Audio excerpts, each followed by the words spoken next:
Did I just gamble away $300? Let's find out.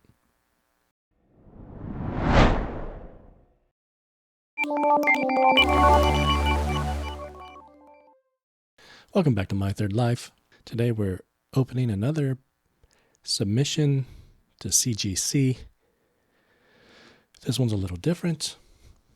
This is my second submission since becoming a business, and I got the first one back, I don't know, a week or two ago. Just put up a video. You can see, click on it. And that was all modern stuff, and mostly what I've sent to CGC is modern stuff. And so when deciding what to send to CGC to get graded, there's a couple of things you want to look at. One being whether or not the book is desirable, like a key, first appearance or origin or first meeting of characters, or an iconic cover, or a famous artist. One of the other considerations that's very important is what grade will this book get? Now, that last part's a little less important for older books. The older back you go, Golden Age, a lot of those books are valuable, even at a low grade, and sometimes even if they're not a key, just because they are old and scarce. But of course, you add key significance and high grade, and the value skyrockets. When you get into more modern times, you start having to do the math and whether or not it makes sense. So it can be difficult when you're in that kind of middle area, the Bronze and Copper Age. You're looking at 70s, 80s, 90s, especially 80s and 90s. I mean, those books are 30, 40 years old. And, that's when I started collecting. I have a bunch in my personal collection. And I was looking at them and it's like, I'd like to get some of these graded. They're not like huge keys. There are some keys in that time period that are worth a lot. But again, the lower the grade, the more the value drops off. So, if you're looking at something you picked up for 75 cents or $1, and you spend, $30 to get it graded, okay, that's not so bad. And in a 9.8, something might be worth $100, but then in a 9.6, the value drops off tremendously. It could be worth half that or less. So you really got to kind of do the math and see, make sure, if you're doing this for a business, of course, if you're just doing something that you like, a cover that you like, then it doesn't really matter as much. But as far as business goes, of course, you want to know that the book is desirable and that you can get as high a grade as possible. And really, we're talking about a 9.8 or higher. You would think, well, 9.6, that's okay too. But really, the price drops, or the value drops way off, even just with that one difference in grade.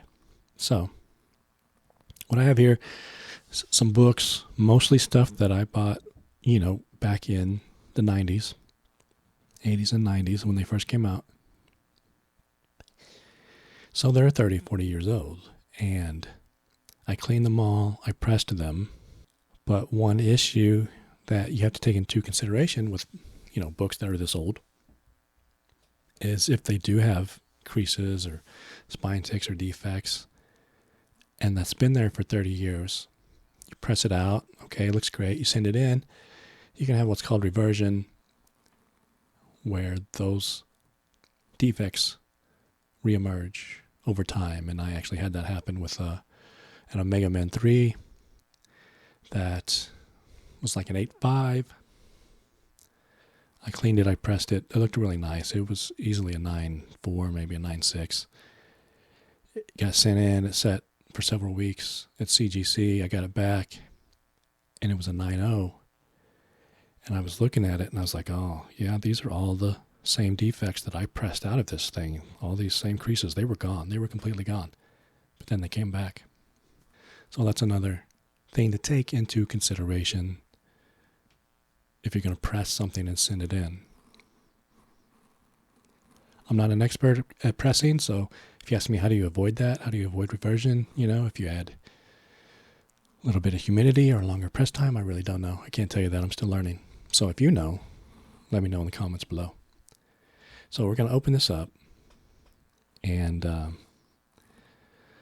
going to see what I got. And keep in mind that, it was just right about $30 per book, like $28 a book for grading, and then another, $14 for shipping there. Shipping back is included. So just under $300 for 10 books. So about $30 a book, plus whatever I paid for these. And again, most of these I bought brand new, so for 75 cents or $1. So, worst case scenario, they got to be worth at least $30. But then you also have to consider selling fees on eBay and shipping, and that's a whole other video. That's why I started my own web store. So let's get into this. Let's open this up and see what I got.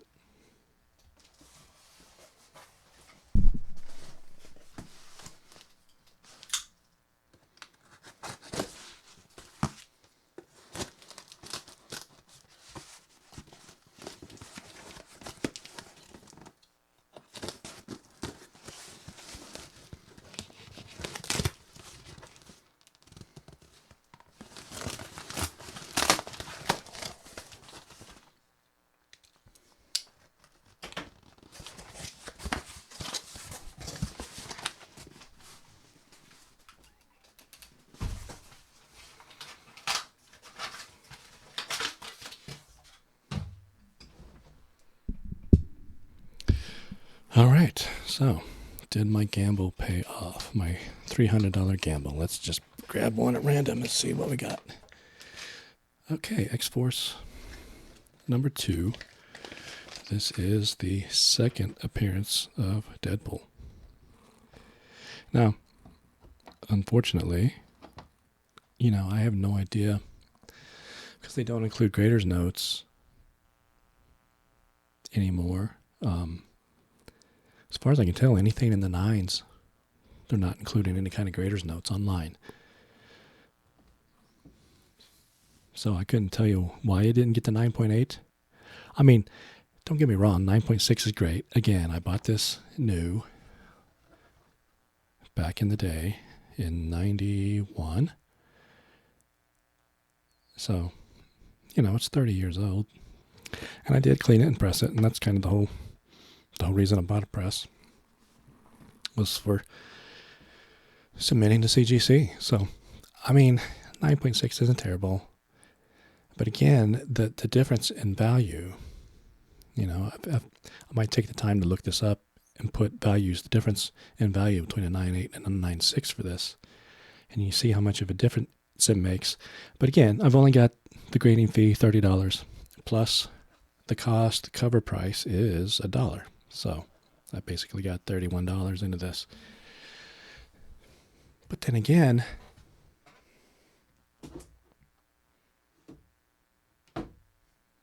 one problem, for me at least, with sending in books that I bought personally is now I have a personal connection to them, and I don't necessarily want to let them go. So if you can relate to that, let me know. Leave a comment down below. But, everything has its price. Like, I might have a personal connection to it, but, for the right price, I'd let it go. For, $500, I'd be like, yeah, sure, I'll sell it. But in a 9.6, that's not going to get $500, obviously. So let's grab the next one. Oh, come on. At random and see what we got. Okay. A classic cover, Jim Lee, if I'm not mistaken. And also from 91, this is X-Men #1. This is one of the first big series where they had variant covers. They had, I don't know, like 5 or 6 different covers. This one's actually a wraparound cover. And so, I mean, I have multiple copies of these. I bought multiple copies of these, and actually X-Men #1 all together, all of the different copies, is the most printed comic book in history, with something like 8 million copies.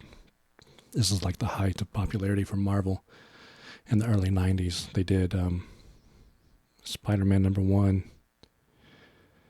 with McFarlane, I think was before this, if I'm not mistaken. And then they really went big with X-Men and then X-Force. So, yeah, I mean, it's a really cool cover. It's really, again, I just kind of want to keep it now. But we'll see. We'll see. We'll see what happens. Okay. And 9.2, and this is one that I did not buy back in the day. I actually got this. I won this on Whatnot. It's Venom Lethal Protector #1 from 93? Yeah. 93. And I don't know. I haven't had good luck with foil. I do see one issue right there. A spine tick, kind of a stress line. And I knew that was there. I couldn't get it out. I thought it'd get like a 9.4. So I'm not hugely disappointed. Again, so I was on Whatnot, and somebody was having like if you've ever been on Whatnot, bought on Whatnot, a lot of people do like big prizes, and every thing you buy gives you one entry, and then at the end of the show, they spin a wheel or draw a name or whatever, and then somebody wins, and that's what I won. Venom Lethal Protector #1. So, in Raw, if you were to buy it, I don't know, they're probably $20-$30. In a 9.2, you know, I'll see if I can find value and put it up compared to what it would have been in a 9.8. But it's a cool book, still from the same time period.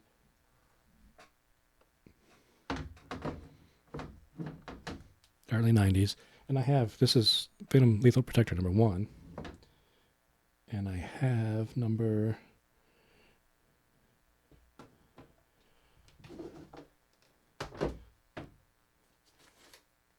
2 right here that I just picked up recently in Raw.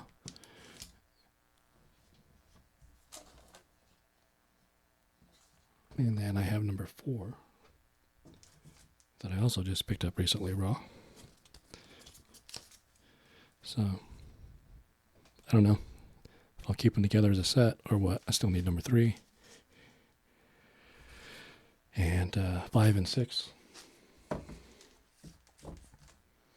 Again, I haven't made up my mind if I'm actually going to sell these or keep them or whatnot. Okay, so what is this? Okay, this one I also bought recently off of eBay specifically to clean and press and try and get a 9.8. This is the, if I'm not mistaken, very first Todd McFarlane art, cover art, I do believe.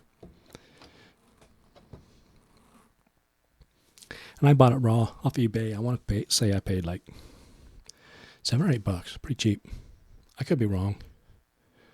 If I am, I'll put the price up here somewhere. So again, this is one where in a 9.8, it's worth quite a bit. And a 9.6, not so much. And I went ahead and read the story. It's nothing, it's nothing special. But it's McFarlane. So it's first McFarlane. And that's why it's valuable. Infinity Inc., number 14. Let's see if it says first Todd McFarlane published cover.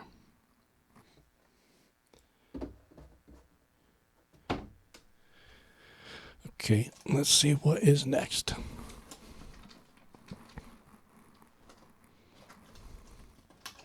Okay, what do we got? Another 9.6. So I got a lot of near misses. What is that? My third 9.6. 198 and my third 9.6. This is The Adventures of Superman, number 500. This is when so Superman died. This is also in the 90s. What, 93 also? Yeah. Superman died fighting Doomsday. And this is kind of his afterlife. What's going on in the afterlife when he's fighting to survive. I mean, it's a key issue. It's a classic issue. Not particularly valuable. You know, I don't know. I've got 4 or 5 of these in different covers. There's a couple of different covers for this also.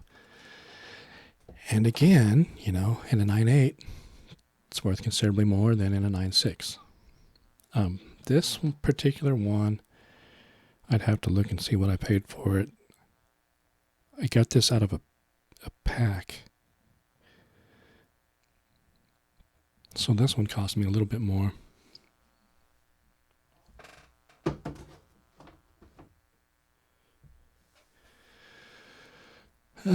But, you know, what can you do? I mean, it's a gamble. Anything you send to CGC is a gamble. And you can kind of mitigate that by sending new stuff that has a higher chance of getting a 9.8 because it's in better condition. But that's not always a guarantee. If you've seen my other videos where the same thing happens, I get a couple of 9.8s and several 9.6s and a 9.2. Just recently that happened. There's no guarantee. And without greater notes, I couldn't tell you why, you know, the difference in the 9.6 and the 9.8. I mean, sometimes you can tell, like on that Venom, the obvious spine tick, but that's not enough by itself for it to go all the way down to a 9.2, so who knows? What else we got? Okay, now a 9.4. X Factor number 1. Okay, this is a little older, 86. So this is the return of the original X-Men team, renamed X Factor. It was like Cyclops and Jean Grey and Beastman and Angel and Iceman.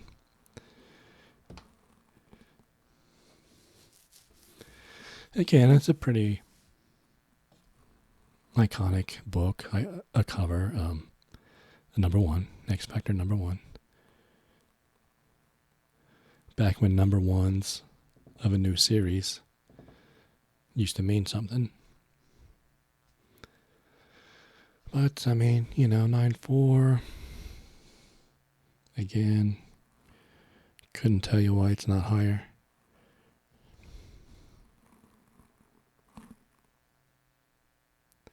Other than maybe there is a little bit of a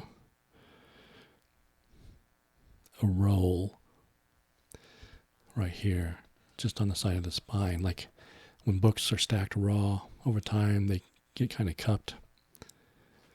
So, and I did, like I said, clean and press this, so it may have reverted a bit.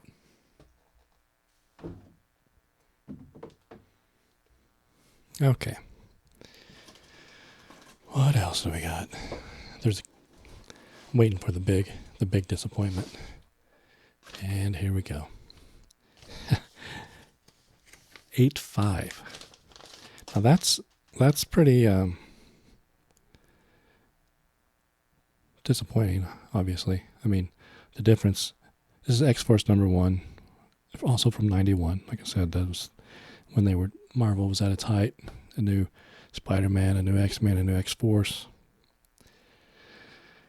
And why is it an 8.5?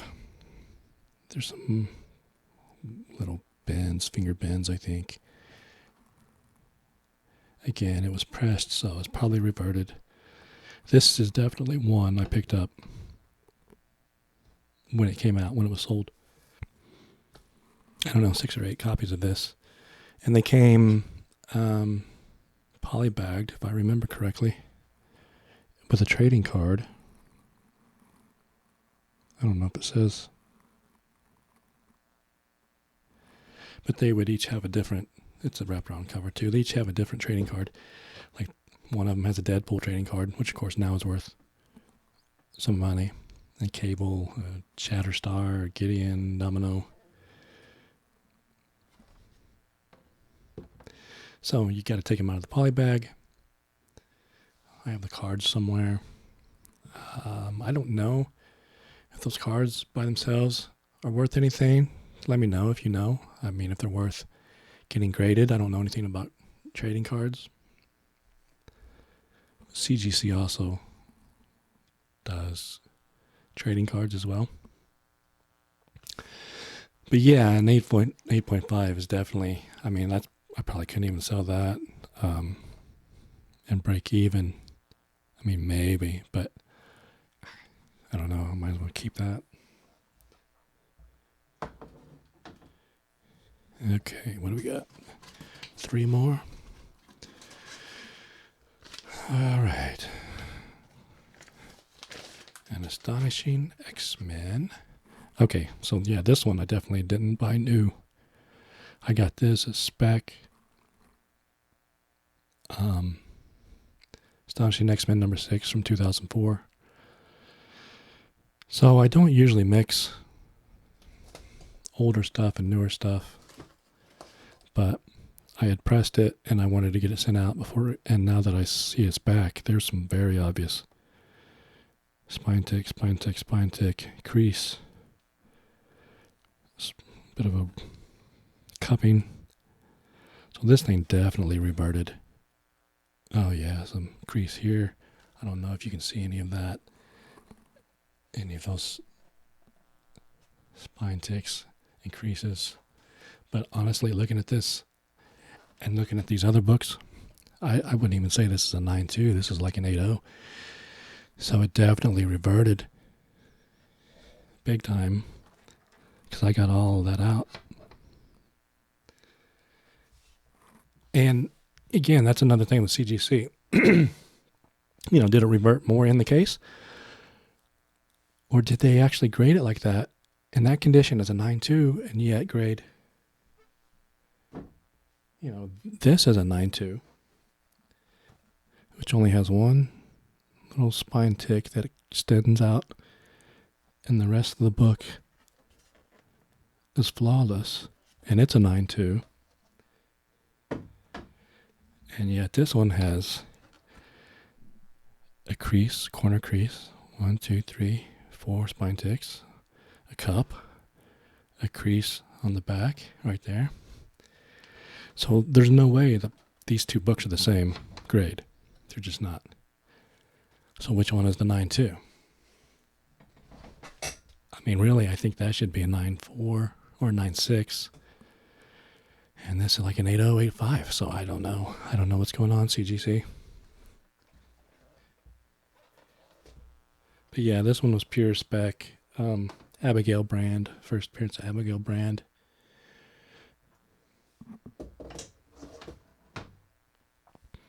Okay, how many we got left? 2.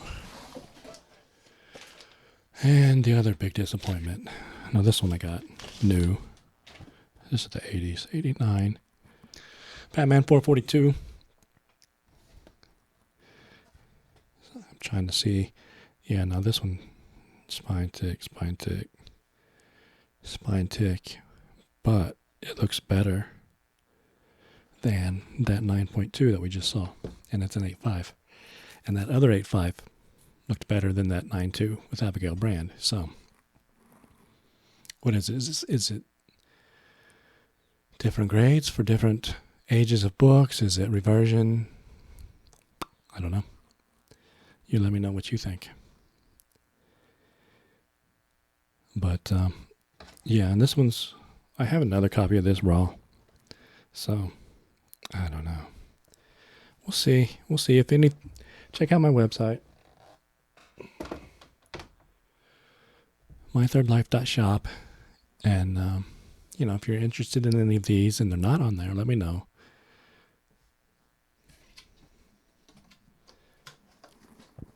And the last one. Now this I was hoping this was going to be the big money book. So back in the day, before, the internet really, before people had computers and cell phones, and there were price guides. There was the Overstreet price guide, and then Wizard came along in 91. Yep, 91.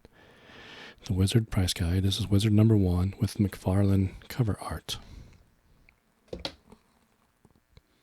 And so, I bought this brand new. I've got this one and number, I don't know, like 2, 3, and 4. Got them when they're brand new, so it was probably, a couple of bucks. Let's say the price on it, $2.50.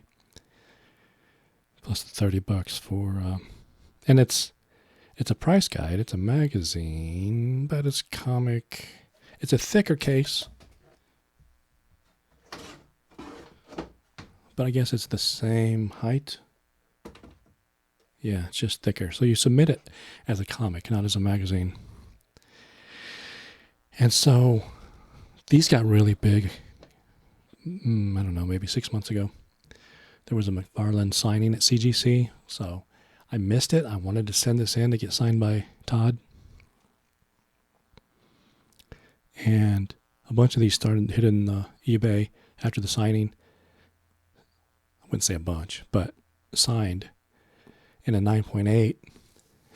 These were going for crazy, crazy money. I want to say like a couple grand, maybe more, maybe 3 or 4. So even even unsigned in a 9.8, these are like $800 or $900, I think. And the San Diego Comic-Con edition that's rarer is, over that, $1,200, $1,500. But it didn't get the 9. And I cleaned it, I pressed it, and I can tell you that it looked perfect when I sent it in. Now, it's a very glossy cover, and it's very difficult to keep the fingerprints off of it and keep it clean. And I will say there's some finger bends right there that were not there when I sent it in. There is some finger bends right there. That was not there when I sent it in because it was flawless when I sent it in. So, how does that happen? I don't know. You tell me.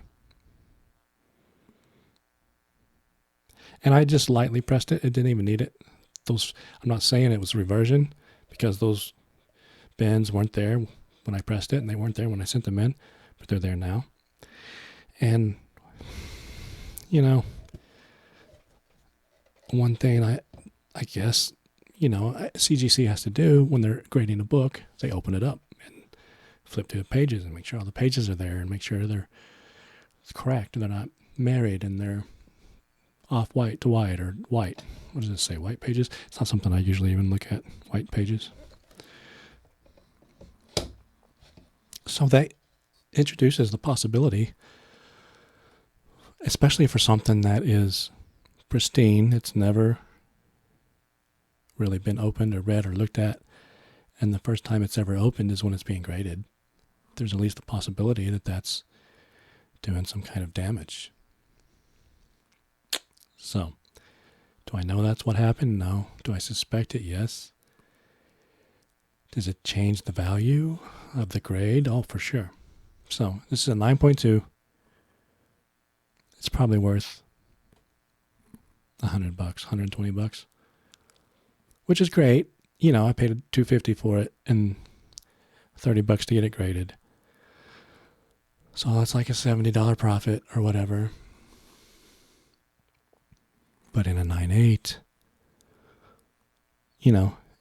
it's like $800 or $900. So at that point, is it worth it to crack it out, clean it, press it, send it back? And take it's another gamble.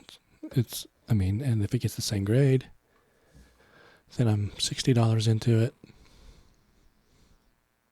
I don't know. You tell me what you would do, or what you think I should do. And, again, there's the issue of I bought this brand new when it came out, and it's pretty iconic. There's not a lot of these graded compared to other, comic books from the 90s, actual comic books that had huge print runs. And it is a cool cover. It's pretty classic. So that is everything. So did I gamble $300 and lose? I mean, I could make my money back. I could at least break even, I think. But now I got to decide what I want to do with some of these, especially in lower grades. Do I just keep them? Do I crack them and resubmit them? Or do I just sell them and try to break even, or maybe even lose some money on the 8.5s? Let me know what you think, what you would do. And I've got a bunch of stuff, raw books and slabs on my website. I'm adding more stuff every day, so check it out. It's MyThirdLife.shop. It is also linked to my eBay account, so everything on my website is also on eBay, but of course eBay charges ridiculous amounts, 13% fees plus tax. If you go to my website, you don't pay sales tax because it's an online-only store. There's no physical location. There's no sales tax unless you're in Washington State, because I'm in Washington State. So you're going to save money on sales tax, free shipping over $150 to the U.S., so you're going to save money on shipping. And let me know what you think in the comments below. Give me that thumbs up, like, and subscribe, and I appreciate it. And thanks for watching, and I'll see you again.